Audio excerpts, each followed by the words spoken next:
జై శ్రీరామ్. శ్రీమాత్రే నమః. శ్రీ గురుభ్యో నమః. 2026 సంవత్సరం జూలై నెల 17వ తారీఖు నుంచి 2026 సంవత్సరం ఆగస్టు 17 వరకు కూడా అత్యంత శుభప్రదమైన గ్రహస్థితి ఖగోళంలో గోచారంలో చోటు చేసుకోబోతుంది. అత్యంత శుభప్రదమైన గ్రహస్థితి అనడానికి కారణం ఈ గ్రహస్థితుల్లో అంటే ఏ గ్రహాలు వీటిల్లో ఉన్నాయి, ఈ అత్యంత శుభప్రదమైన అంశాన్ని ఏ గ్రహాలు కలిగిస్తున్నాయి, అలాగే వీటిల వల్ల ద్వాదశ రాశుల వాళ్ళకి ద్వాదశ లగ్నాల వాళ్ళకి ఎలాంటి ఫలితాలు ఉంటాయి, వీటిని మీ జన్మ జాతకము బాగా ఉంటే ఓకే మీకు వచ్చేస్తుంది, లేకపోతే కనుక చిన్నపాటి రెమెడీ చేసుకుంటే వస్తుంది. ఇప్పుడు చూడండి, మన శరీరంలో విటమిన్ డి ఉంటేనే అది మిగతా విటమిన్స్ ని అబ్జర్వ్ చేసుకొని మన బాడీలో కన్వర్ట్ చేయగలుగుతుంది, అంటే శక్తిని విటమిన్స్ రూపంలో అందించగలుగుతుంది. విటమిన్ డి కరువు అయితే కాల్షియం డెఫిషియన్సీ ఇలా వస్తూ ఉంటుంది కదా. అలా మీ జన్మ కుండలిలో కనుక యోగాల్ని తీసుకునే అంశం మిస్ అయితే అప్పుడు ఎలాగైతే మనం సప్లిమెంట్సో లేదంటే ఫుడ్ ఐటమ్సో ఫ్రూట్సో తీసుకుంటామో అలాగా పరిహారం చేసుకోవాలి. ఈ పరిహారం ఏంటి, ఇవన్నీ మనం ఇప్పుడు చూద్దాం. అసలు ముందుగా గోచారంలో ఉన్న అత్యంత శుభత్వాన్ని అందించే అంశం ఏంటో చూద్దాము. ఈ అంశము ఎంత శుభప్రదమైందంటే మళ్ళీ మనకి ఇలాంటి సందర్భము 12 ఏళ్ల వరకు రాదు, ఇంకా గట్టిగా చెప్పాలంటే 30 ఏళ్ల వరకు కూడా రాదు. కారణం ఏంటో ఇప్పుడు మనం చూద్దాం. అసలు ఏంటి ఈ ఏ ఏ గ్రహాలు ఉన్నాయి ఇందులో, కారణం ఇవన్నీ ఇప్పుడు మనం చూద్దాం. రవి గురుల యొక్క కలయిక కర్కాటక రాశిలో జరుగుతుంది. గురు భగవానుడు ఆల్రెడీ దేవగురువైన బృహస్పతి కర్కాటక రాశిలో స్థితిలై ఉన్నారు. సూర్యనారాయణమూర్తి కూడా రవి కూడా కర్కాటక రాశిలోకి 17వ తారీఖు జూలై 17 వస్తుంది. అయితే ప్రతి నెల కూడా రవి ఒక్కొక్క రాశికి ఆయన మారుతూ ఉంటారు, ప్రతి నెల మారుతూ. అందుకే సూర్య సంక్రమణములు రవి సంక్రమణము చాలా విశేషమైంది. మనం సత్యనారాయణ స్వామి వ్రతకల్పంలో కూడా చూస్తే రవి సంక్రమణ దినాల్లో సత్యనారాయణ స్వామి వ్రతం ఎవరైతే చేసుకుంటారో వాళ్ళకి కొమ్ము కాచి అండగా ఉండి వాళ్ళ ఇంట్లో సకల సౌభాగ్యాలు నేను అందిస్తానని చెప్పి సాక్షాత్ రమ సత్యదేవుడు చెప్పి ఉన్నారు. ఆ వ్రతకల్పంలో మనకు ఉంటుంది. ఏకాదశులు పౌర్ణమిలు ఇలా ఉన్న ఈ క్రమంలో రవి సంక్రమణ దినాలు కూడా చెప్పి ఉన్నారు. నిజంగానండి, మామూలుగా కూడా ప్రతి నెల రవి సంక్రమణం ఒక రోజు పట్టుకొని పంచాంగంలో ఇప్పుడు మనకి యూజర్ ఫ్రెండ్లీ, మీరు వీటిల్లో కూడా చూడొచ్చు, పంచాంగంలో చూడొచ్చు. ఆ రవి సంక్రమణ రోజుల్లో కనుక మనము ఏదైనా ప్రత్యేకమైన ఆరాధన చేస్తే ఆ నెలంతా బాగుంటుంది. ఎస్పెషల్లీ ఆయన కర్కాటక రాశిలోకి వచ్చినప్పుడు సూర్యనారాయణమూర్తి రవి అన్ని రాశుల్లో తిరిగేది అంతా ఒక లెక్క అయితే కర్కాటక రాశి మరియు మకర రాశి ఈ రెండు స్పెషల్గా ఉంటాయి, చాలా విశేషంతో కూడుకొని ఉంటాయి, విశేషమైన శుభత్వాన్ని ఇస్తాయి. కారణం ఏంటంటే రవి కర్కాటక రాశిలోకి ప్రవేశించినప్పటి నుంచి దక్షిణాయన పుణ్యకాలం ప్రారంభమవుతుంది. పూజలకి, జపాలకి, వ్రతాలకి, చాతుర్మాస వ్రతం అని చేస్తారు. ఇలా అన్నిటికీ కూడా అది ఓపెన్ అవుతుంది, చాలా మంచిది. ఇంకా రవి కనుక మకర రాశిలోకి వస్తే మకర సంక్రాంతి, అక్కడి నుంచి ఉత్తరాయణ పుణ్యకాలం ప్రారంభమవుతుంది. అందువల్ల ఒక 6 నెలలు, అందుకే ఆయనం అంటాం, ఉత్తరాయణం దక్షిణాయనం. స్వామివారు రవి దక్షిణ దిక్కుకి ప్రయాణం చేసేప్పుడు అది దక్షిణాయనం అంటాం, ఇంకా ఉత్తర దిక్కుకి ప్రయాణం చేసేప్పుడు ఉత్తరాయణం అంటాం. ఇంక ఇక్కడి నుంచి దక్షిణ దిక్కుకు ఆయన ప్రయాణం సాగుతూ ఉంటుంది. ఈ కర్కాటక రాశిలో ఆయన రావడం చాలా మంచిది. అయితే ప్రతి సంవత్సరం వస్తూ ఉంటారు, వచ్చినప్పుడంతా మంచిది, చాలా మంచిది. కానీ ఈసారి గురు భగవానుడి ప్రెజెన్స్ లో ఇది జరుగుతుంది. దేవగురువైన బృహస్పతి కర్కాటక రాశిలో ఆయన ఉచ్చ స్థానంలో చాలా కంఫర్టబుల్ గా ప్లేస్ అయి ఉన్న సమయంలో రవి రావడము చాలా విశేషమైన శుభాన్ని ఇస్తుంది. ఇది 12 సంవత్సరాల వరకు మళ్ళీ మనకి ఇలాంటి అవకాశం రాదు. అంటే ఒక నెల వరకు రవి ఇక్కడ ఉంటారు, తర్వాత సింహరాశిలోకి మారిపోతారు. కానీ దీని ఇంపాక్ట్ 6 నెలలు ఉంటుంది మనకి. మళ్ళీ ఇలాంటి శుభత్వాన్ని మనం చూడాలంటే 12 సంవత్సరాలు వేచి ఉండాలి. ఎందుకంటే ఒకసారి కనుక దేవగురువైన బృహస్పతి కర్కాటక రాశిలోంచి జరిగిపోయి సింహరాశిలోకి వస్తే మళ్ళీ ఆయన అక్కడికి రావడానికి 12 సంవత్సరాలు వ్యవధి పడుతుంది. ఇంకొక విశేషం ఏంటి, శనేశ్వరుడు కర్మకారకుడైన శనేశ్వరుడు మీనరాశిలో ఉన్నాడు. ఈ మీనరాశికి అధిపతి ఎవరు? దేవగురువైన బృహస్పతి. ఆయన నవమ దృష్టితో మీనరాశి మీద శనేశ్వరుడి మీద దృష్టి పెట్టి ఉన్నారు. ఈ పర్టికులర్ గా ఈ పీరియడ్ లో శనేశ్వరుడు వక్రించి కూడా ఉన్నాడు. ఇది చాలా మంచిది. వక్రించి ఉన్న శనేశ్వరుడు మీనరాశిలో, అంటే వక్రించి ఉంటే ఆయన ఎటువైపు ఆయన పయనం అవుతుంది, సహజ కాలపురుషుడు కుండలీలు లాభస్థానం వైపు ఆయన పయనం అవుతుంది, కుంభరాశి వైపు ఆయన పయనం అవుతుంది. ఈ సమయంలో గురువు అంటేనే జీవకారకుడు, ఆయన శనేశ్వరుడి మీద దృష్టి పెట్టడము. మళ్ళీ ఇలాంటి కాంబినేషన్ మనకి రావాలంటే 30 ఏళ్ళు వెయిట్ చేయాలి. అప్పుడు అంటే 30 ఏళ్ళకి శనేశ్వరుడు మళ్ళీ మీనరాశిలోకి రావాలి, మళ్ళీ ఆయన వక్రగతిలో కూడా అప్పుడు గురు భగవాన్ ఇక్కడ ఉండాలి, కర్కాటక రాశిలో ఉంటారు. అది మళ్ళీ మనం ఆ క్యాలిక్యులేషన్స్ వేరు ఉంటాయి, ఉండాలని రూల్ కూడా లేదు, ఆయన వేరే రాశిలో కూడా ఉండొచ్చు ఆ టైంలో. ఇలాగా అంటే ఇది ఎప్పటికో వస్తుంది మనకి ఇలాంటి గ్రహస్థితి, అత్యద్భుతమైన గ్రహస్థితి. అందరూ కూడా ప్రాపర్గా యూటిలైజ్ చేసుకోవాల్సిన సమయం ఇది. ఏం చేయాలి, అసలు దీని యొక్క సిగ్నిఫికెన్స్ ఏంటి, ఇది మనం చూద్దాం. మామూలుగా మనము దీని విశేషం ఏంటంటే, మామూలుగా మనము జన్మ తీసుకునేదే ఈ జీవుడిని ఈ శరీరంలోంచి జనన మరణ చట్రంలో నుంచి బయటపడేయడానికే భగవంతుడు మనకి మానుష జన్మనిస్తాడు. మానుష జన్మ ఇచ్చినప్పుడు గృహస్థాశ్రమ ధర్మంలో ఉన్నప్పుడు మన కర్తవ్యాలు మనం నిర్వహించాలి. డే టు డే లైఫ్ లో మనం చేయాల్సిన పనులు మనం చేయాలి, మన రెస్పాన్సిబిలిటీస్ మనం చూసుకోవాలి.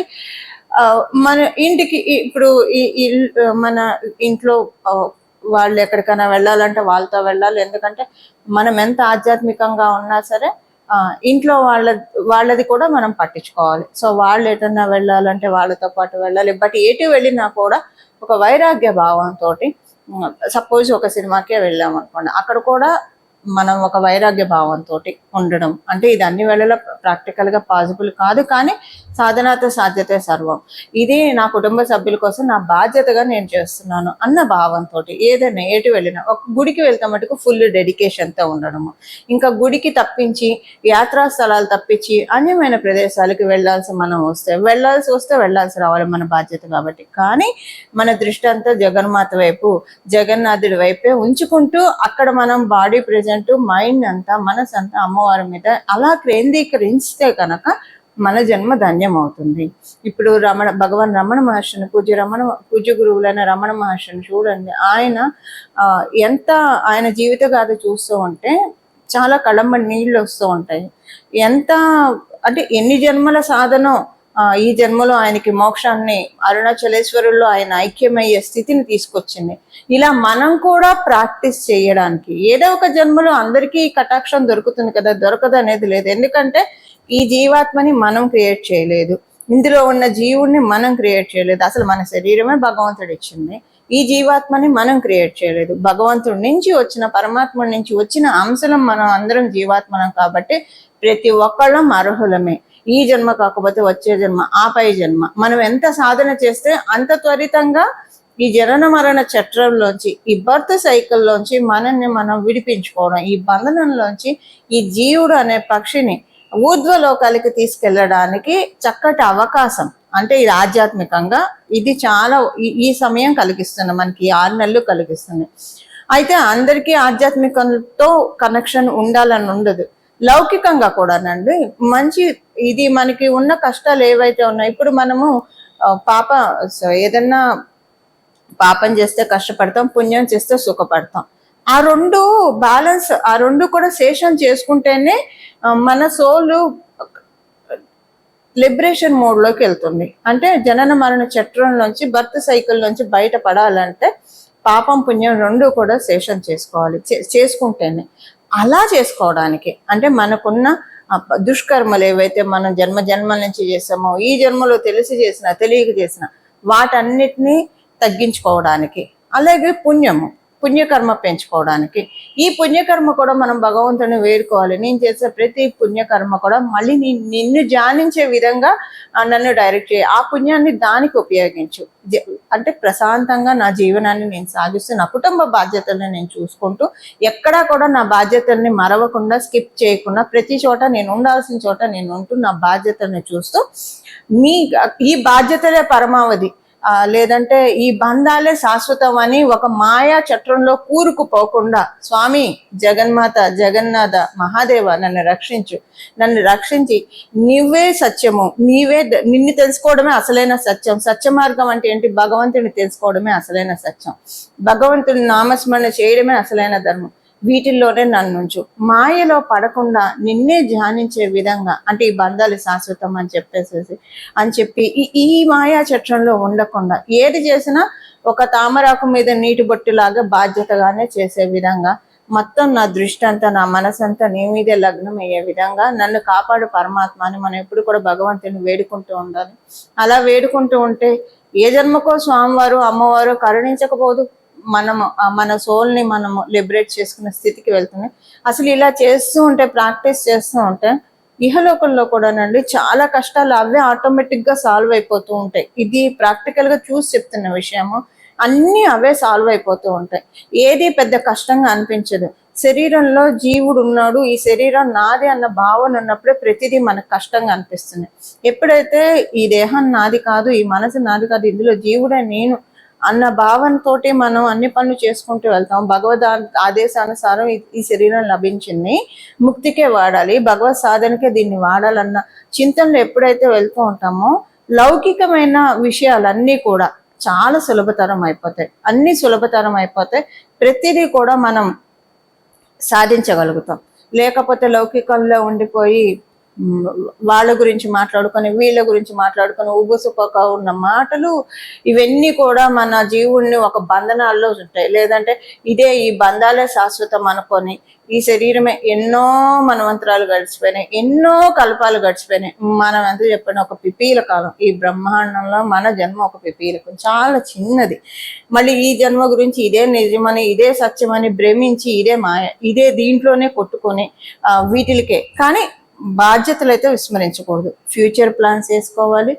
మన గృహస్థ ధర్మంలో ఉన్నప్పుడు మన కుటుంబాన్ని చూడాల్సిన బాధ్యత మనకు ఉంటుంది, ఫ్యూచర్ గురించి ఆలోచించాల్సిన బాధ్యత కూడా ఉంటుంది. అది బాధ్యతగానే పెట్టుకోవాలి, అదే పరమావధిగా ఉండకూడదు. ఇలా మనల్ని, ఇదంతా ఎందుకు చెప్తున్నానంటే ఇలా మనల్ని మౌల్డ్ చేసుకోవడానికి, సింపుల్గా చెప్పాలంటే ఇహలోకంలో ఉన్న ఈ బంధనాల నుంచి, కష్టాల నుంచి అనుకోండి, బాధల నుంచి, దుఃఖం నుంచి సులభంగా మనల్ని బయటపడేసే తరుణోపాయము ఇప్పుడు మనకి గోచారంలో గ్రహస్థితులు, రవి గురువుల యొక్క కలయిక మనకి కలిగిస్తోంది. దీన్ని మనందరం కూడా సద్వినియోగం చేద్దాము. ఇప్పుడు ఒక్కొక్క రాశి వాళ్ళకి ఎలా ఉంటుందో చూద్దాము. అలాగే చివరిలో రెమెడీ కూడా మనం చూద్దాం. కుంభరాశి కుంభ లగ్నంలో పుట్టిన వాళ్ళకి అత్యుత్తమమైన సమయంలో ఉన్నారు. అంతర్గత శత్రువులు, బహిర్శత్రువులు, బహిర్శత్రువుల నుంచి బయటపడే శుభ సమయం ఇది. బహిర్శత్రువులు అంటే మనకు వచ్చే సిచ్యువేషన్స్ కావచ్చు, మనతో ప్రవర్తించే తీరు కావచ్చు, ఇవన్నీ హర్టింగ్గా అనిపిస్తూ ఉంటాయి కదా. కానీ కుంభరాశి వాళ్ళు దేనికి హర్ట్ అవ్వరు, లోపల ఉంటుంది కానీ బయటకు అసలు వాళ్ళు హర్ట్ అయ్యారని కూడా ఎవరికి తెలియదు. అంతా మేనేజీరియల్ స్కిల్స్ చాలా అత్యద్భుతంగా ఉంటాయి కుంభరాశి వాళ్ళకి. అక్కడ మరి చంద్రుడు అలా స్థితి, చంద్రబలం లేకపోయినా చంద్రుడి స్థితి ఉన్న కొన్నిసార్లు తెలుస్తుంది ఉన్నట్లు కొంతమంది విషయంలో.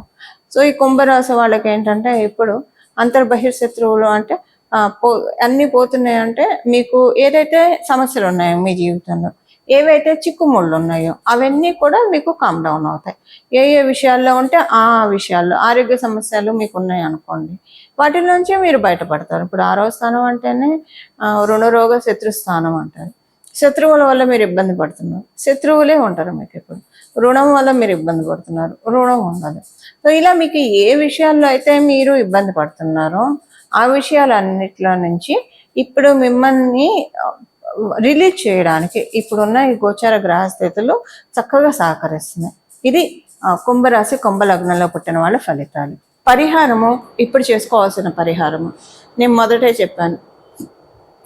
ప్రతిదీ కూడా ఈ రవి సంక్రమణం రోజుల్లో సూర్యనారాయణ మూర్తి రవి ఆరాధన, అలాగే ప్రత్యేకమైన దేవీ దేవతల ఆరాధన, జగన్మాత దర్శనం, మహాదేవుని దర్శనం, జగన్నాథుడి దర్శనం, ఎక్కడ ఉంటే అక్కడ విష్ణు ఆలయాలు, శైవ ఆలయాలు, సుబ్రహ్మణ్య స్వామివారి ఆలయాలు, జగన్మాత ఆలయాన్ని దర్శించడం వల్ల ఆ రోజు మనం చేసేది మంచి ఫలాలను అందిస్తుంది. అంటే ఎస్పెషల్లీ ప్రతి నెల రవి సంక్రమణం మనం చేయలేకపోయినా దక్షిణాయనం, ఉత్తరాయణం ఈ రెండు చేస్తే ఈ ఫలితాల్ని మీరు ఒక సంవత్సరం చేసి చూడండి. దక్షిణాయనం వచ్చిన రోజు ఏదో ఒక ప్రత్యేక ఆరాధన చేయండి, ఉత్తరాయణం వచ్చిన రోజు ఏదో ఒక ప్రత్యేక ఆరాధన చేయండి. ఆ సంవత్సరంలో మార్పు రాకపోతే చూడండి, ఖచ్చితంగా మార్పు వచ్చే తీరుతుంది. మీకు ఏ మార్పు కావాలో ఆ మార్పు వస్తుంది. మంచి మార్పులు మన జీవితంలో వస్తాయి.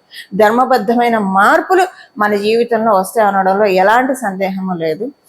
ఇది నేను అనుభవించి మీ అందరికీ చెప్తున్న విషయాలు ఇవన్నీ కూడా ప్రాక్టికల్గా అన్ని నేను ఆచరించి నాకు ఏవేవైతే బాగా జరిగిందో నా జీవితంలో అందరికీ బాగా జరగాలని చెప్తున్న విషయాలు ఇవన్నీ కూడా.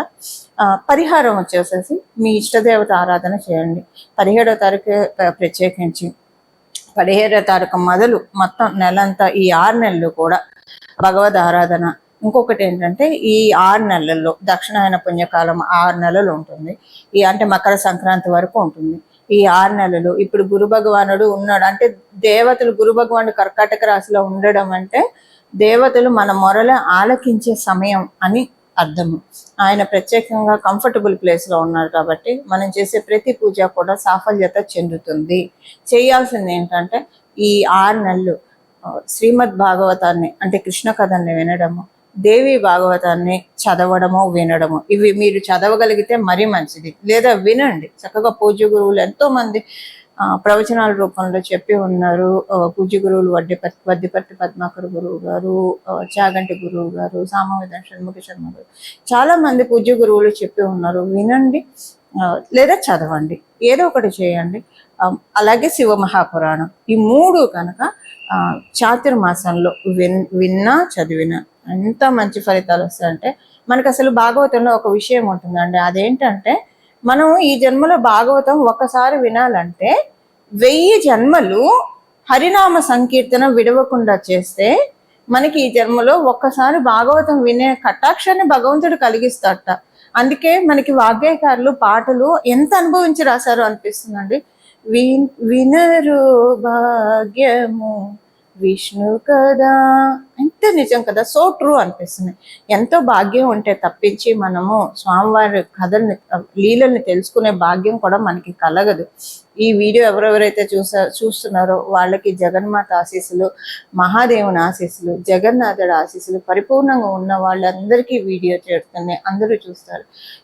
తెలుసుకోండి, భగవంతుడి గురించి తెలుసుకోండి. 1000 జన్మలు మనం ఏదో పుణ్యం విష్ణునామ సంకీర్తన చేస్తే ఒక జన్మలో ఆయన కథల్ని వినే భాగ్యం మనకి కలుగుతుందంటే అది ఎంత విశేషమైన పుణ్యప్రదం చెప్పండి. ఇలా నేను ప్రతి సంవత్సరం గత 7-8 సంవత్సరాలుగా చేస్తూ వస్తున్నది నేను మీకు చెప్తున్నా. ప్రతి సంవత్సరం కూడా నేను భాగవతం చాతుర్మాసంలో చదువుతాను, వింటాను కూడా, 2 చేస్తాను. నా జీవితంలో ఎన్నో మార్పులు వచ్చాయి. నాకు అనిపిస్తుంది 1000 జన్మలు చేస్తే ఒకసారి వింటారంటే ఈ జీవుడు ఎంత పుణ్యం చేసుకుందో, ఈ శరీరంలో ఉన్న ఈ జీవుడు పదే అవకాశం, స్వామి ఎంత అవ్యాజ కరుణామూర్తి అవకాశం కల్పిస్తున్నారు అన్న ఒక ఆనంద బాష్పాలు అయితే ఖచ్చితంగా ప్రతిసారి విన్నప్పుడు వస్తాయి. మీరు వినండి, అది అనుభూతి చెందుతారండి. ఎంత స్వామి ఎంత కరుణ అంటే చదవండి, వినండి, మంచి మార్పులు మీ జీవితంలో చూస్తారు.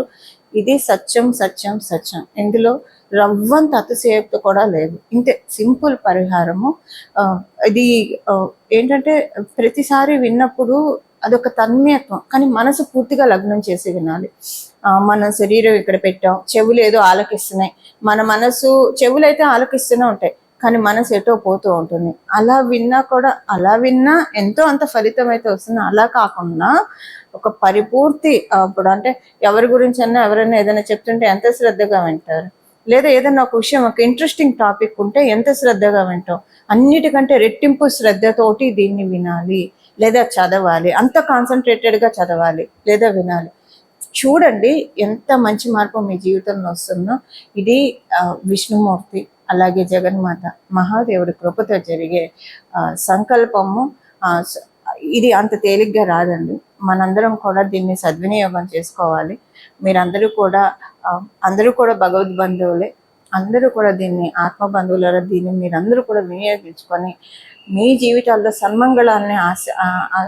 సన్మంగళాన్ని ఆహ్వానిస్తారని చెప్పి మనస్ఫూర్తిగా మన జీవితాల్లో సన్మంగళాలు జరగాలని చెప్పి జగన్మాతని, మహాదేవుణ్ణి, అలాగే జగన్నాథుని శిరస్సు ఉంచి శరణు వేడుతూ మంగళం. నమో భగవతే వాసుదేవాయ.